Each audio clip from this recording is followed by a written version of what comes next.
안녕하십니까, 문틀란TV입니다. 자, 김무성 전 대표가 페이스북에다가 12월 신당설, 자, 이런 얘기들이 지금 돌고 있죠. 뭐 비슷한 얘기들을 좀 하고 있어요. 유승민이나 이준석이. 여기에 대해서 신당을 창당하면 총선 패배의 누명만 쓰게 될 것이다 라면서 신당을 만들면 안 된다. 그 뒤에 당원 당규에 있는 상향식 공천을 통해 모두를 품어 통합하는 이런 분열 없는 공천으로 이기는 선거를 하는 것만이 살 길이다 라고 하면서 유승민, 이준석을 품어서 선거를 치러야 이길 수 있다. 그러면서 유승민과 이준석은 탈당하지 마라 이런 얘기입니다. 끝으로 한 가지 더, 신당을 만들어 봐야 의미 있는 표를 얻지 못하죠. 이건 뭐 누구나 알 수 있는 겁니다. 수도권에서 국민의힘 후보를 떨어뜨릴 정도의 표만 얻어서 선거 패배의 이건 누명만, 뭐 누명이 아니고 이건 완전히 직격탄을 맞을 수가 있죠. 이게 실제로 당을 실제로 신당을 만들지는 불확실합니다. 아직까지는. 총선에 나가기 위해서는 많은 돈을 써야 되는데 전혀 어떤 국고 보조를 받을 수 있는 이런 유의미한 표를 얻기가 어렵죠. 그렇기 때문에 자기 돈 수억씩 써가면서 이런 신당의 후보로 나올 그런 사람이 과연 얼마나 있겠습니까? 거기다가 이제 진영 대결로 갈 가능성이 대단히 높고, 이러면 더욱더 국민의힘 대 민주당 대결로 갈 가능성이 지금 더 큰 상황이기 때문에 파괴력이라는 것은 뭐 얼마 되지 않는다고 보지만, 박빙의 차이로 당락이 결정되는 경우에는 국민의힘 후보에게 주로 불리한 상황이 될 수가 있다. 지금 그 얘기를 하고 있는 것입니다. 근데 두 번째는 상향식 공천을 통해서 유승민, 이준석을 품어라 이런 얘기인데, 자, 상향식 공천을 하게 되면 유승민이나 이준석에게 도움이 되겠습니까? 여론조사를 하게 되죠. 국민 여론 50%, 당원 여론 50% 이렇게 하게 됩니다. 그런데 이제 예를 들어서 일반 국민 여론도 민주당 지지 세력을 갖다가 포함시키면 안 되겠죠. 예를 들어 민주당 후보하고 싸울 국민의힘 후보를 선출하는 것인데, 당내에서 뽑는 것인데, 민주당 지지 세력을 갖다가 포함시켜서 여론을 하면 안 되는 것입니다. 무당층까지는 좋지만 무당층이나 국민의힘 지지자 이런 상대로 해서 이제 국민 50%하고 당원 50% 이렇게 해서 상향식 공천을 하게 되면은 이 유승민이나 이준석이 과연 예비 경선이나 통과를 할 수가 있겠습니까? 김무성이 한 이런 상향식 공천을 통해서 유승민과 이준석을 품어라 이런 글에 대해서 이준석이가 오늘 벌써 좀 싸늘한 반응을 보였죠.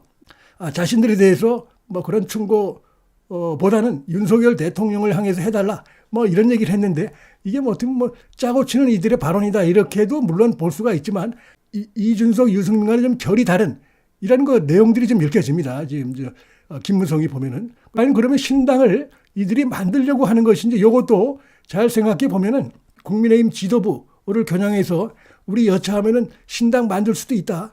탈당해서 신당 만들 수도 있다. 그러면 서울 수도권에 지금 국민의힘 지도가 요즘 좀 안 좋게 나오는데, 자, 그렇게 될 경우에 타격을 줄 수도 있다. 이렇게 일종의 당을 상대로 협박 비슷하게 하고 있는 그런 의미도 있다고 봅니다. 그 얘기 뭡니까? 자신들을 좀 공천을 보장해달라 이런 의미가 깔려 있다고 저는 봅니다.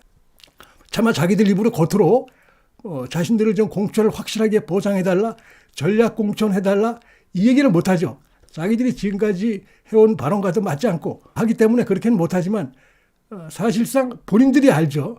제대로 원칙적으로 당의 경선을 통해 가지고는 자신들이 공천을 받을 수가 없다는 걸 누구보다 잘 알고 있는 자들입니다.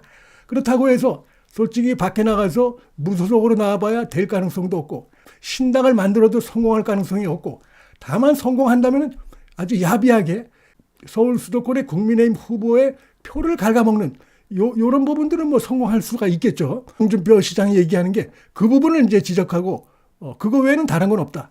이제 김기현 대표라든지 지금 이제 국민의힘 지도부가 과연 어떻게 할 것인가, 이건 뭐 원칙적으로 해야 된다고 봅니다. 이들이 어디에 나가든 간에 그 지역에서 그동안 이 윤석열 정부 성공을 위해서 또 국민의힘 지도부에 잘 호흡을 하고 협조를 맞춰서 열심히 이렇게 봉사하고 해온 그런 사람들이 다 지금 이제 공천을 받기 위해서 쭉 노력을 해왔는데, 갑자기 이들이 시끄럽게 군다고 해서 이들에게 무슨 가산점을 준다든지 전략 공천을 한다든지 이렇게 되면은 그동안 묵묵히 당을 위해서 충성하고 협조해온 그들이 반발할 수가 있기 때문에 그건 안 되는 것이라고 봅니다. 자, 그래서 지금 상당히 이들은 겉으로는 이러고 있지만 12월 말까지 본다 계속 말을 흘리고 있죠. 앞으로 조금 더 두고 보겠다. 아직은 당과 헤어질 결심을 안 했다느니, 그다음에 유승민도 보면은 신당도 카드에 있다느니 뭐 확실하게 뭐 얘기를 하지 않고 계속 그 간을 보는 이런 행태를 보이는 것은 두 가지 의미라고 봅니다. 첫째는 당내에서 좀 자신들에 대해서 공천을 보장해 달라. 지금 이대로 하면 자신들이 공천받기 어려운 거 본인이 알기 때문에 사실상 전략 공천을 해달라는 의미가 하나 있고, 자, 두 번째는 지금 이제 신당을 그렇지 않으면 신당을 만들어서 나간다 라면서 당을 상대로 일종의 협박을 하는 이런 의미도 있다고 보고, 그다음에 마지막으로 이제 이렇게 말을 흘리다 보면은 일부 여론조사 기관들이 여론조사를 실시할 수 있겠죠. 그래서 뭐 유승민이나 이준석의 신당을 만들면 지지하겠습니까? 라고 뭐 묻는 이런 여론이 나올 수도 있습니다.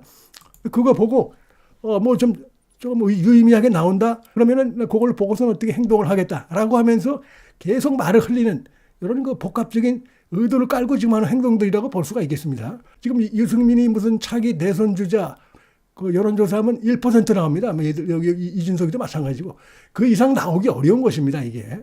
그러니까 많이 나와야 2%, 3%. 근데 문제는 그 2%, 3%가 서울 수도권에서 국민의힘 후보의 표를 갉아먹는 이런 쪽으로 작용할 가능성이 있다는 것입니다. 홍준표 시장도 마찬가지로 그런 부분에 대해서 절대 지지는 못 받는다. 의미 있는 득표율을 기록하기는 어렵다. 그러나 뭡니까? 그러나 이제 우리 당을 국민의힘을 떨어뜨리기 위해 나가는 그것이 다름없다. 과거에 그 이정희 후보가 같은 그런 역할을 할 것이다.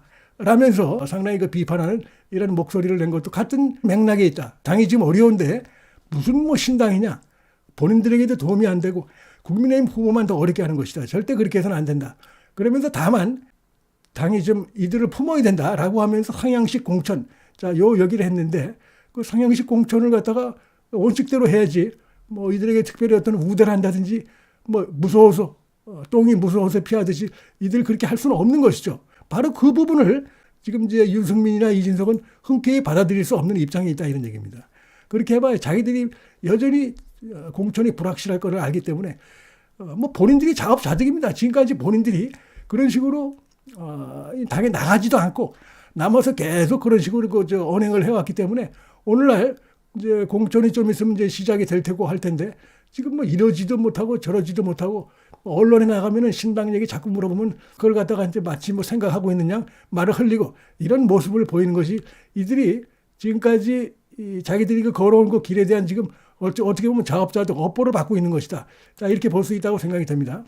지금 이제 김기현 대표가 현 체제로 가면서 혁신위를 제대로 출범시키겠다 이거 같습니다. 그 민주당 같은 경우는 혁신위니 비대위니 해가지고 전부 실패했죠.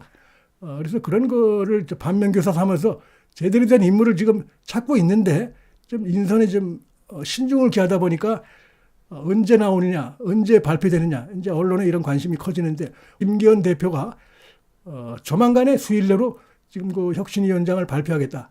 그래서 하여튼 당 밖에서도 찾고 있다 이런 얘기를 하고 있습니다. 그리고 하여튼 젊은 인물로 해서 이 혁신이나 이런 걸 좀 꾸리겠다.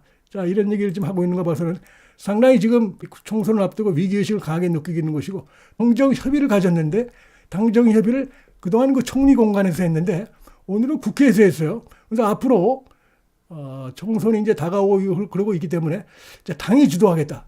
당에서 몇 가지 이제 정부에 제안을 하니까 정부에서 즉각적으로 받아들이는 이런 모습들을 보이고 있는 것은 아주 잘하는 것이라고 봅니다. 또 이제 윤석열 대통령도 공천을 포함해서 모든 것을 당이 알아서 할 수 있게끔 이렇게 하겠다. 그런 것이고 이제 공천도 당연히 당이 주도하는 것이고 정부도 당이 그 원하는 이 방향에 대해서 적극 협조하라라고 하면서 지금 뭐 용산 그다음에 이 당 그다음에 정부가 똘똘 뭉쳐갖고 혁신을 해 나가려고 하는 이런 모습들 이런 것들은 좀 시간이 걸리겠지만 차츰차츰 이제 국민들에게 알려지면서 긍정적인 이런 그 효과를 내리라고 생각이 되고요.